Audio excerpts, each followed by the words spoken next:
When I talk to people and tell them, hey, you've already been drinking recycled water for the last 20 or 30 years, that's kind of an eye-opener for them.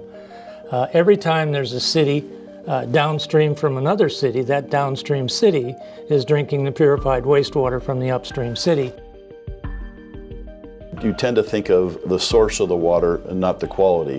What we can explain to folks is that we've done years, decades of research on the cleanliness and the purity of the water itself, and it's more about the treatment technologies and us applying those in a safe, assured way.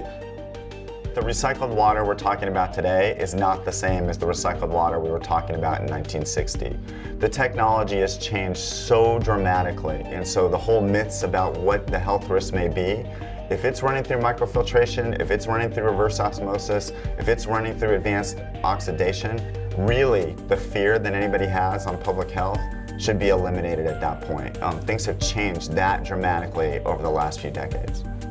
We have an in-house lab itself, and then for specialty constituents, we use outside laboratories. So we test, before all the stages of treatment processes, and then before the water's actually delivered or sent underground. So in the case of pharmaceuticals, those are traditionally very long chain, large compounds, much larger than would be allowed to pass through a membrane itself. You're going to have plant upsets one way or the other. The key thing is you have to have the sort of approach where your monitoring is going to pick it up immediately, and that you're going to have the right response to eliminate any sort of potential health risk as soon as humanly possible. But the reality is, with indirect potable reuse, that buffer is there to ensure that the public health is protected all of the time. In the case of the indirect drinking water, if there were human error, what we still have is what we refer to as an environmental buffer.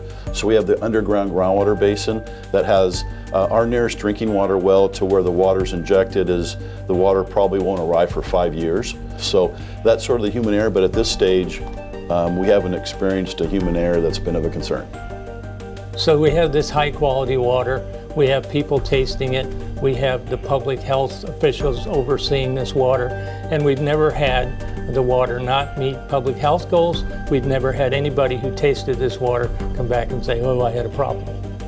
In fact, if you think about it, it's not too much different than when we send astronauts up in space.